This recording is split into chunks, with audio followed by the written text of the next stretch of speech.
it's funny. This afternoon, I went to try and find some clothes for school because I've bought scrubs for pants, but scrub tops I just didn't really like. And so I thought, okay, I'm gonna go out and see what I can find at Kohl's or Belk's or some places like that that are just plain kind of shirts I can peel off and launder, and I'll just have my 5 that I rotate. And, it's funny when you're starting to look for t-shirts, how there's kind of a theme, and there's so many of the t-shirts that are kind of like girl power t-shirts. I don't know if you also, girls rule, or, there are a lot of very, pointed references to gender on a lot of women's shirts right now. And I guess it's been like that. I don't buy that many t-shirts, so I didn't notice it as much. But I thought it was interesting, especially in light of the fact that we're looking at Proverbs 31 today. And so when we were talking about or thinking about girl power and that kind of thing, I pulled up an article that talked about the differences, because one of the things that we think about when we think about, girl power and equality, equal doesn't mean the same. And we tend to think, in a worldview, we tend to think the same, but we're just not. And one of the things that I have always enjoyed about my summer job that I do for the State Department when we're teaching teachers is when we get to the differences between genders and what difference that makes in the classroom, because it literally, we approach things differently. Of course we have physical differences. I've found some statistics. So people who are logical thinkers, you might like these statistics, and I won't say who the logical thinkers more likely to be. Men have an average of 26 pounds more muscle, 40% more upper body strength, and 33% more lower body strength than women. And that 40% more upper body strength, this week, Dan and I were working in the yard. Some of you may have seen, he pulled out all the slate in the sidewalk and put down a brick sidewalk in under 3 hours. And he's carrying all these bricks and things. We're almost the same height, but he's carrying all these bricks, loads of bricks in, and I'm carrying 4. We're not the same. I know, we're not the same. Okay, so that 40% more upper body strength, I saw it in action. A male muscle generally fires faster and has higher maximum power output. Male heart and lung function is such that when a man is jogging at about 50% of his capacity, a woman of the same size and weight would need to work at over 70% of her capacity to keep up. I did not know that, but it explains a lot of things and explains why I don't like to jog.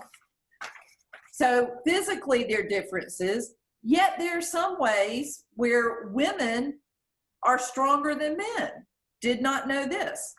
Female muscles are more fatigue resistant and recover faster. So it kind of explains how, when my dad would be so wiped out after Emma and Jake would be here and he'd be going around, trying to corral them, and he would just be done for. And Mom did that every day until they went to school. And she recovered faster. Women have larger frontal and temporal areas of the brain, which translates into better language and verbal skills. So we talk more. We are into language. I see that in English. That makes a difference for the job that I do. Women, starting from the moment they're born, girl babies, women, have better hearing than men.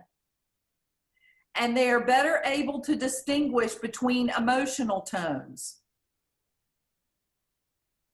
We have a stronger memory, this is not surprise, a stronger memory for where things are.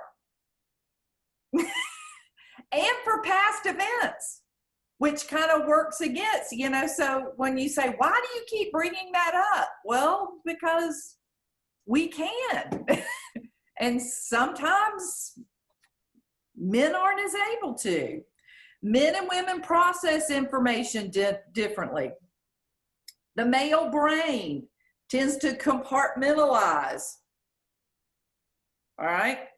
Women, it's more networked. Okay. So guys, your brain is like a waffle.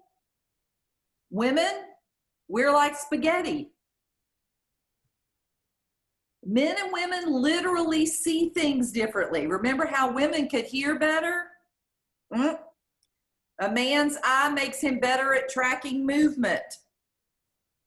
We're better, though, at identifying objects because of the structure of our eye. We're also better at analyzing color and texture. So when I used to ask my dad or my parents when they go to a wedding, I say, what color are the bridesmaids' dresses? Well, they were blue. Well, what color blue? Well, they were just blue. Okay, I'm looking at Rosemary's shirt. Rosemary's got on a blue shirt. I have on a blue shirt. Charles has on a blue shirt. All different colors and shades of blue. All right, but it might not make much difference to some of us as to others. The main thing is this, y'all, when we're talking about the differences, they're complementary. And when we're talking about power, it's not about power, it's about purpose. And God has suited us uniquely for his purpose, for men and for women. And that's part of what we see in Proverbs 31. So a little background, Proverbs 30 and Proverbs 31 are actually not written by Solomon, okay? They are kind of add-ons. They are attributed to a guy named Lemuel. And nobody knows who Lemuel is. I couldn't find anything really on Lemuel, but that he was a king and that these two chapters were added to Solomon's collection of wisdom. And this advice that comes from Lemuel in Proverbs 31 specifically is a recounting of advice that his mom gave him. Okay? So you get that mental picture of this mom who's delivered all this advice to her son, who is a king. And what kind of advice would you expect her to give? Well, how to do your job well. And so in verses 1 through 9 of Proverbs 31, that's what we see. Good king advice is really what she gives him there in those first 9 verses. Verses 10 through 31 is where we're going to focus today. And that's where she focuses on what kind of wife he should find. Okay? Again, that makes sense. If you've got sons, then you probably counseled your sons on what kind of woman makes a good wife. If you've got daughters, you counsel your daughters on what kind of man makes a good husband. And so that makes sense. References in the text make it seem that this woman, this mother, has God knowledge. So we can make some inferences from that, even though we don't know anything about King Lemuel or specifically about her. But references that she makes does make it clear that she's talking about wisdom that is grounded in God, not just worldly wisdom. So that's some kind of background for the chapter. Now, the chapter structurally is very appealing to an English teacher because it's a poem. Yay, poetry. And it's got two primary poetic structures. First, it's an acrostic, okay? And an acrostic poem is one where you have the letters at the beginning that form some kind of a pattern, words, for instance. In this case, when it's written in Hebrew, the first word of each couplet starts with successive letters of the Hebrew alphabet. So there'd be the equivalent of us having a poem that was written in ABC format, okay? So it has that particular sequence. So it's an acrostic, and it's also got what's called a chiastic structure.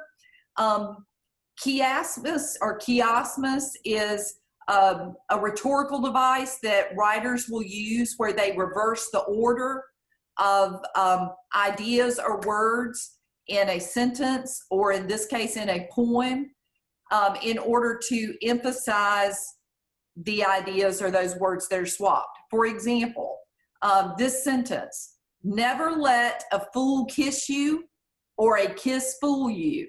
That's an example of chiasmus, okay? And that's the example I always use with my AP students because kiosk kind of sounds like kiss and they can remember it, okay? So what happens in this poem is we've got lines that run parallel. So you've got, for example, in the first line is going to be parallel in idea to the last line. The second line is going to be parallel in idea or content to the next to the last line. So you've got this structure going on where they've used the alphabet, and you've got the structure going on where you've got ideas that are going to ultimately spin to a pivot verse. And for us, the pivot verse is going to be verse 23. So we'll just notice there's kind of a shift that'll happen there. So the whole thing presents an ideal woman, and this woman exemplifies the qualities and the purposes that God had in mind from the very beginning for man's helper. And, you know, she was designed to be complementary to man. I went and looked up again in Genesis chapter 2 at that point where God says that man needs a helper. And says, after he had put Adam in the garden, in verse 18, it says, then the Lord God said, it is not good for the man to be alone. I will make him a helper suitable for him. And then, you know, we see that they bring all the animals parading before Adam. And the man gave names to all the cattle, to the birds of the sky, to every beast of the field. But for Adam, there was not found a helper suitable for him. So the Lord God caused a deep sleep to fall upon the man, and he slept, and he took one of his ribs and closed up the flesh at that place. The Lord God fashioned into a woman the rib, which he had taken from the man. And it wasn't, I've had this discussion with a friend of mine about, it wasn't, I don't believe that it was a situation where God paraded the animals in front of Adam to find a helper, because God knew that none of those creatures were going to be suitable for man. But I think he let Adam come to that conclusion, just like he let Adam name. And so Adam recognizes the value of Eve because she's been created as a complement to him. So throughout chapter 31, we've got this complementary picture that is created in this poem. So it's not just a poem about the ideal woman or the ideal wife. It also talks about ideal husband. So we're going to look at both of those things as we're going through. So guys, if you thought you could tap out, sorry. It's got stuff for you here too. Okay, so we're going to start in verses 10 through 12. And what we see here are the complements of commitment and trust. All right, commitment and trust. So real quickly, I'm going to read 10 through 12, and we're going to start with the wife, and then we're going to pivot to the husband. A wife of noble character who can find? She is worth far more than rubies. Her husband has full confidence in her and lacks nothing of value. She brings him good, not harm, all the days of her life. All right, so verse 10, we've got a rhetorical question about who can find a wife of noble character. Y'all, in that case, it doesn't mean that she doesn't exist. Like, whoo, who can find her? She just isn't out there. The idea is that she's exceptional, okay? When you find her, whoo, that's the pot of gold at the end of the rainbow. That's the needle in the haystack. So she's exceptional. And you see that what the description that we have of her character is noble. And if you think about a nobleman, it's somebody who has strength, all right, a firmness to them, standing. And so if we talk about somebody who is noble, that literally means firm or strong. And even in the terms of animals, we talk about a noble steed, all right, a firm one, a strong steed. It can describe a warrior's skills, all right, an elite warrior's skills, or a soldier's reputation. That word noble is used quite a bit with them. And it's interesting that it is used a lot of times in terms of military imagery. It's a term, and I know I'm not going to pronounce this right, so I'm just going to go ahead and apologize, John. But the Hebrew term is Ishat Hayil. It's pronounced I-S, or it's spelled I-S-E-H-E-T-H-A-Y-I-L. And it literally... Close enough. Thank you. Thank you. Okay. So it means woman of valor. All right. A woman of valor. So again, courage, strength that's in there. The same word, the same term is used to describe Ruth. So when we're talking about courage and valor, we've got that same term to describe Ruth, who was a homeless woman. Think about it. When she shows up with Naomi, she is homeless.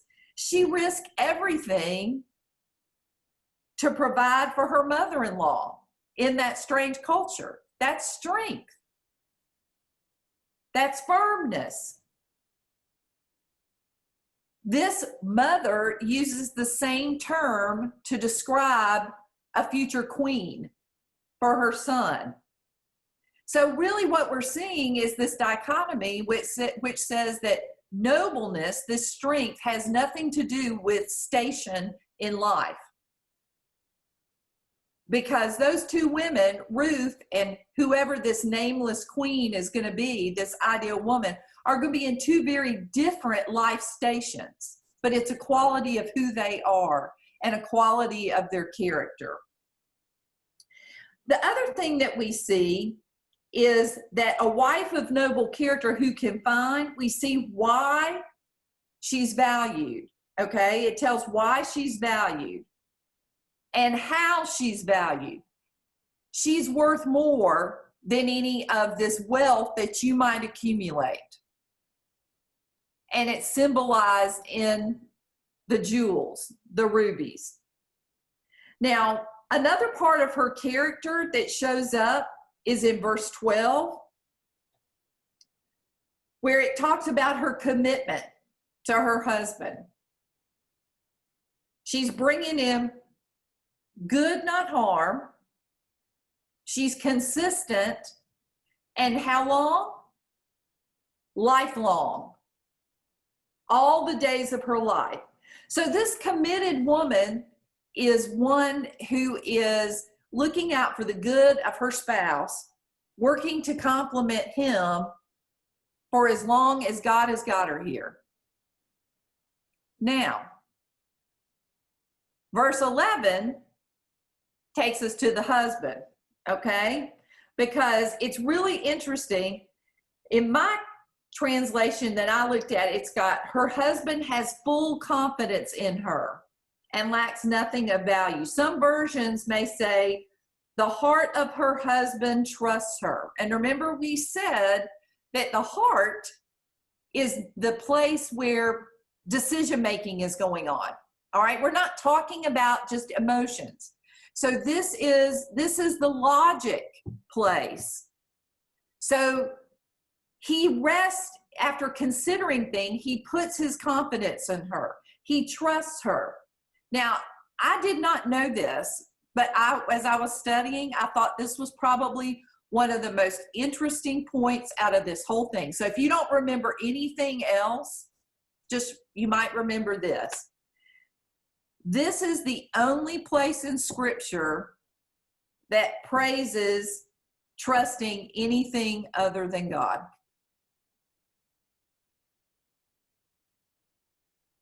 And I think that's so neat. Now, it's not in place of God, obviously, but this is the only place. And I think that says a lot, speaks volumes about that relationship between husband and wife.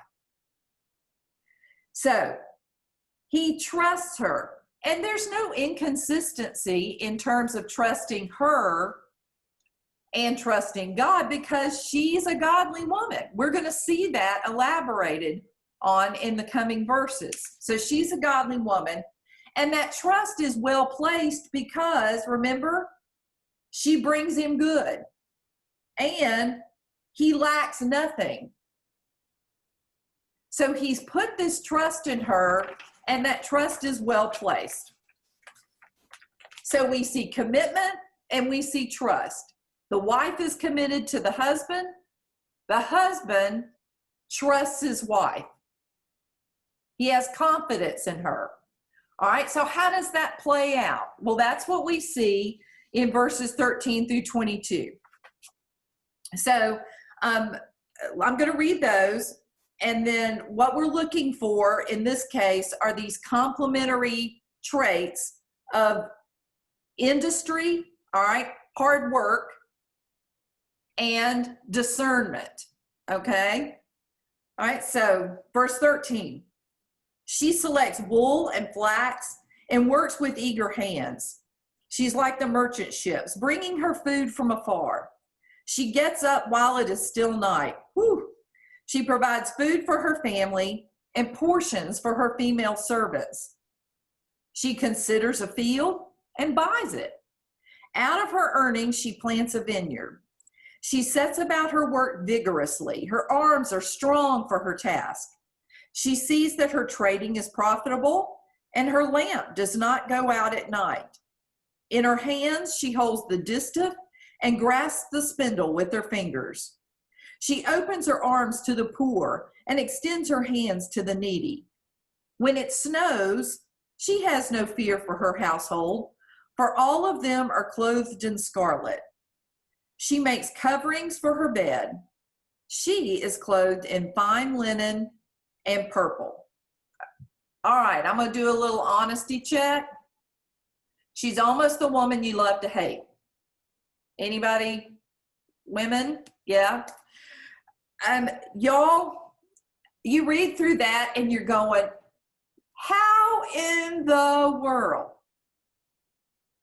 Well, it doesn't say she does it all at the same time or in the same day or even in the same season. Okay? So that helps. We just have to be realistic. But the point is that this is a snapshot of what this woman is like, and it's showing us, I would say, 3 different characteristics that really talk about her work ethic, all right, her industry. And the first thing that I say we look at is the great lengths that she's willing to go to meet her family's needs, okay? So if you look at verse 14, she is like the merchant ships, bringing her food from afar. Y'all, she shops for just the right thing. Okay? She's willing to go across town to Trader Joe's to get those things that her family likes. You know, I know that there are women, I can think of people who are like that. Ethel Davis, I don't know if y'all know Ethel, but you know, when I think of this characteristic, that's one thing that so jumps out at me about Ethel. Because, you know, she's all over town looking for things for those girls, her daughters, and sons-in-law, and those grandkids. She wants to make sure that she has, you know, I mean, she'll go out to the farmer's market, or she'll drive out into the boonies to real farmer places, not just the farmer's market, to get her fruits and vegetables and bring them back in. So that's who I think of when I think of that, okay? So she shops for just the right thing, this ideal woman. Verse 15, she is rising while it is still night. Now, I'm not going to do any raising of hands here. More power to you. Well, one, I don't have a husband and children that I have to do that for. But I didn't see that modeled as much growing up as maybe some people saw it modeled.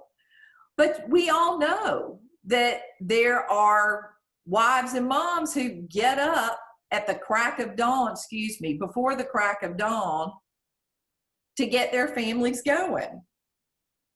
All right, getting breakfast on the table, getting the kids ready to go to school.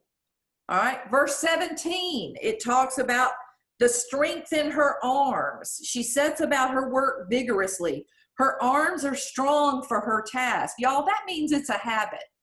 This is not her first rodeo whatever she's taken on. Yeah, it's not the first time she's carried bricks, all right? So she's got the strength in her arms. This work is a habit. Verse 18, she works late into the night. Her lamp does not go out at night. That is my mom. And I can't count the number of times that my mom literally was up into the wee hours sewing or getting things ready that we kids needed. And a lot of times it was the sewing. So she's working late into the night. Now, verse 21 kind of puzzled me because I was going, what is scarlet? Why does it make any difference that they're clothed in scarlet? All right. She's getting things ready for winter. She has things ready for winter. And something I found said that the word scarlet can also be translated as double. Double. Well, y'all, I don't know about you, but I wear double the clothes and we have double the blankets and things when it's wintertime. So, however we translate it, scarlet, if it's talking about color, they're elegantly clothed. And if it's scarlet and it's talking about double, then they're warmly clothed. So context-wise, it might make more sense that we're talking about double. All right, so all of those things, she's willing to go to great lengths to meet her family's needs. Now, the other thing that this ideal woman does is she plans for the future. So, verse 16, she considers a field and buys it. Out of her earnings, she plants a vineyard.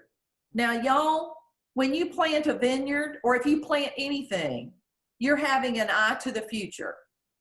Some of you know that I planted 3 tomato bushes back in May, April, I don't know.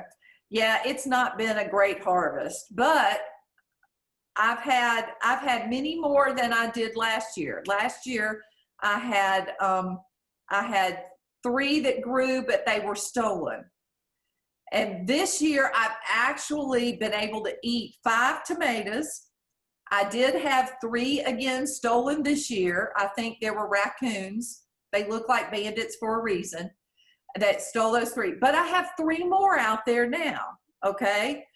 I was planning and saying, oh my goodness, we're going to have tomatoes. I'm going to have tomato sandwiches. Okay.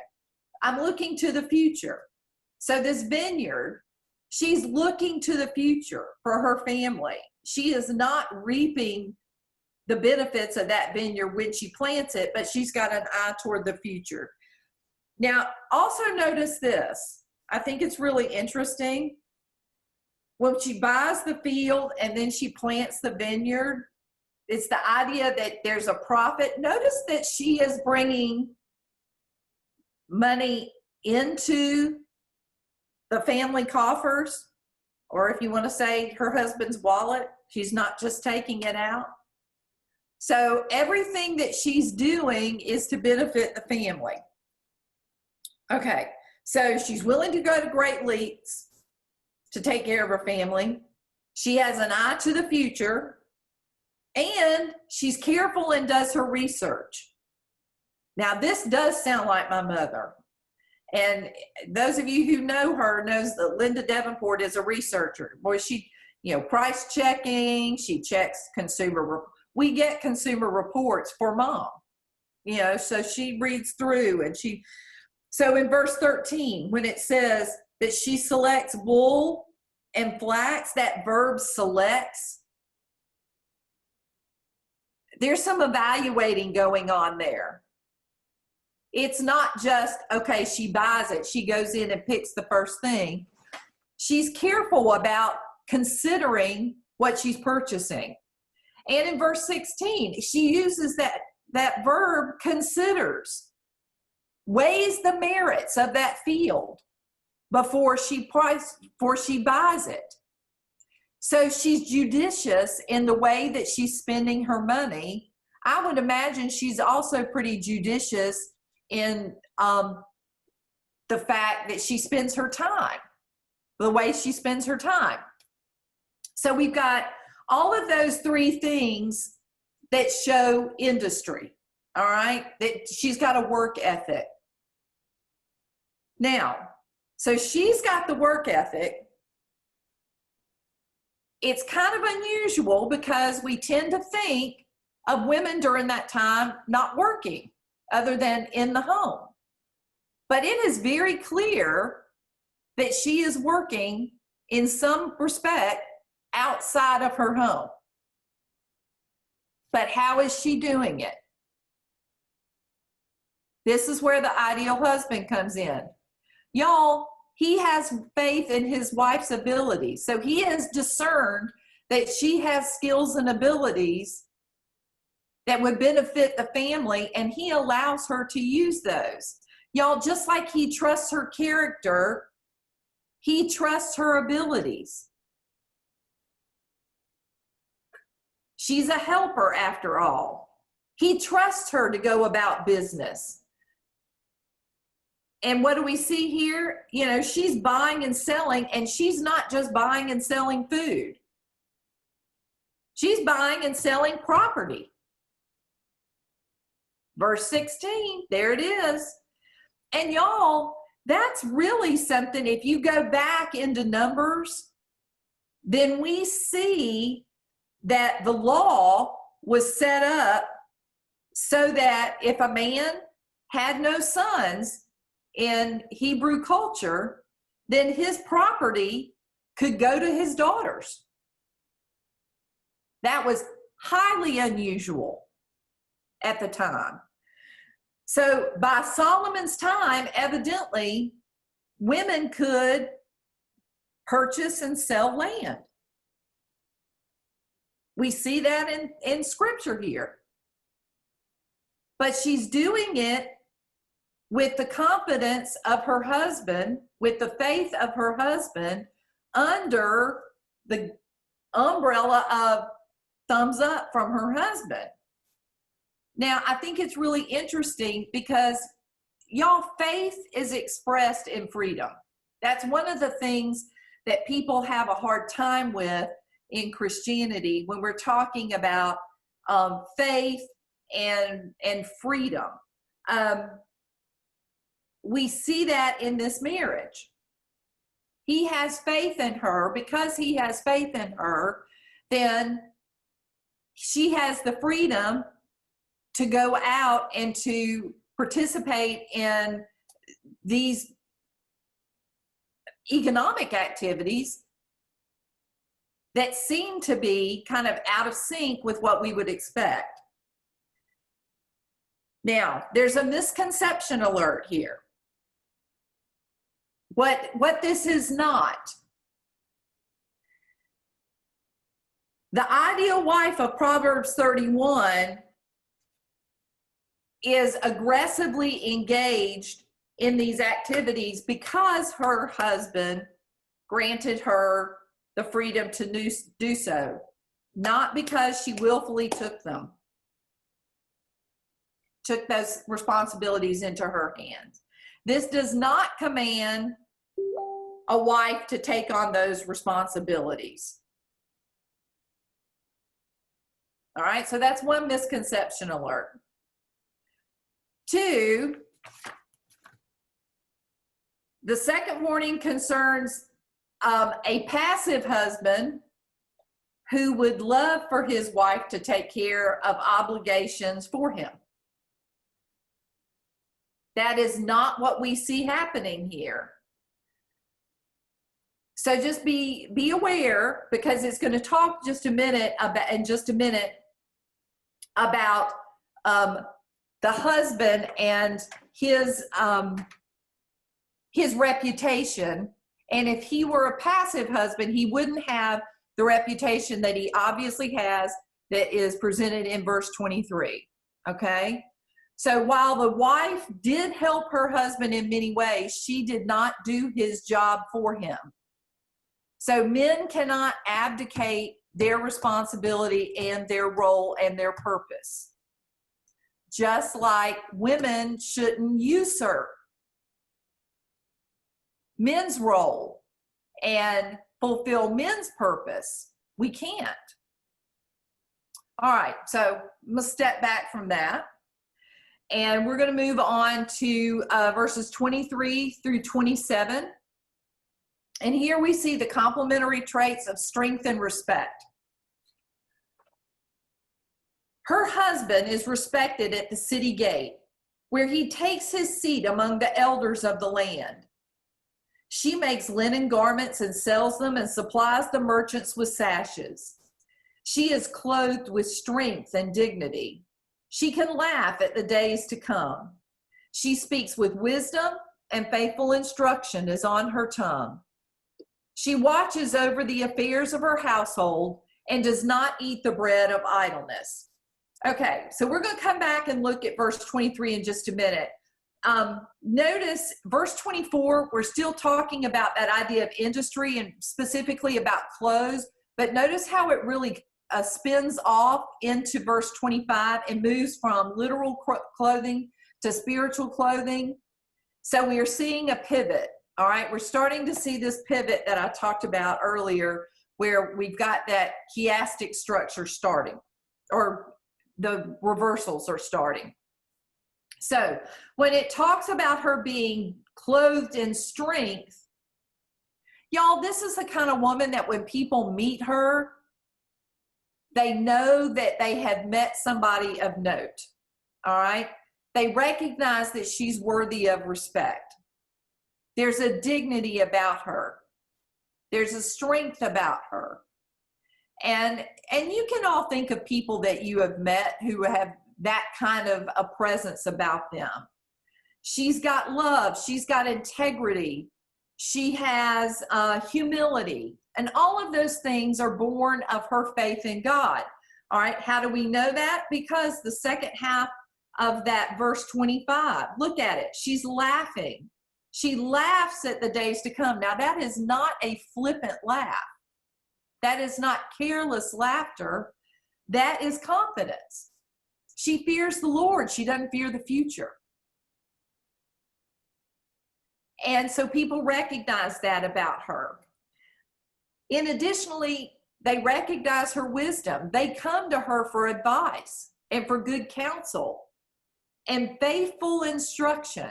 That faithful instruction, her instruction, that wisdom that she delivers is founded in her faith. It's born out of her faith. So again, we see character here. We have strength, and people respect her. Also, they respect her husband. Go back and look at verse 23. Her husband is respected at the city gate, where he takes his seat among the elders of the land. So we see this shift to the husband, and y'all, all of her qualities enhance the reputation of her husband. But he has qualities and skills and abilities of his own, because when it says that he takes his seat at the gates, oftentimes at the gates of the city, if they were a literal gate or whether it was just a figurative gate, just the entrance to the city, they had large areas for gathering. And those large areas became places for like judicial proceedings, for example, and other community gatherings. So the fact that he's got a seat among the elders implies that he is someone who's consulted about business in the city, about proceedings in the city. He wasn't just hanging out there playing checkers at the city gate. He's respected. So he has skills and qualities of note, and those are enhanced by his wife's skills and abilities. And her skills and abilities are grown because of his faith and his confidence in her and the freedom he gives her. So do you see how when both spouses are operating as God designed them to be, then they're both reaching the potential that God has opened the door for them to reach. They're meeting their purpose. So, the last little bit, 28 through 32, is just really a celebration and a praising of who we are designed to be and of meeting God's purpose. Verses 29, excuse me, I'm going to read 29 through 31. Or no, 28, sorry. Her children arise and call her blessed, her husband also, and he praises her. Many women do noble things, but you surpass them all. Those are his words. Charm is deceptive and beauty is fleeting, but a woman who fears the Lord is to be praised. And Linda, you were talking earlier about GA verses. That one, we didn't have to do all of Proverbs 31, but we had to remember that one. Honor her for all that her hands have done, and let her works bring her praise at the city gate. Y'all, verse 30 is the key to the whole passage. That's the whole passage right there. The Proverbs 31 woman isn't noble or excellent or awesome or wise on her own. She's empowered and governed by God. That is her beauty. Not the physical, but that character that comes from God. Now, so the ideal wife in this portion fears the Lord. The ideal husband, verse 28, arises and shows respect and praises her in front of his children. Notice that. Her children arise and call her blessed, her husband also, and he praises her. Y'all, he models his appreciation for her, for his children. And how we treat a spouse is so important. And I mean at every stage. So if you have kids that are out of the house, it still matters how you treat your spouse. Ooh, a rhyme. You are still modeling how you are supposed to treat a husband or how you are supposed to treat a wife. He praises her in public and not just at home. Verse 31 makes that clear. Let her works bring her praise at the city gate. Notice that's where he was. So everywhere he goes, he's singing the praises of that godly woman. At the gate where he is honored, she is honored. And because of both of them, the Lord is honored. So, what are our applications? Y'all, feminists didn't come up with this idea of girl power or with the idea that women are more than a pretty face. God did. Look at it. I mean, here it is. We need to teach our kids what to strive for as a husband or a wife, but we also need to teach them what to look for in a husband and a wife. And that we need to look at character, not charm. And we need to make sure that we are thinking about our role as a husband or a wife, or as a man or a woman of God, in terms of our purpose. We can't all do the same thing. We're not designed to do the same thing. So make sure that we're meeting God's purpose and operating within the freedom that He gives us within that purpose. I pulled this from 1 Corinthians chapter 11, verses 11 through 12. The Apostle Paul said, "In the Lord, woman is not independent of man, nor man of woman. All things are from God." The bottom line is, y'all, we need each other. Okay? So whether you're married or not, we are brothers and sisters, and we in Christ, and we still don't have the same purposes and gifts and abilities within the body. The Christian community needs strong women, just like it needs strong men. The world needs to see strong Christian women. The world needs to see strong Christian men. We are strong in our distinct and complementary ways. So, Proverbs 31, we tend to think of as a woman's passage, but it's really for both of us.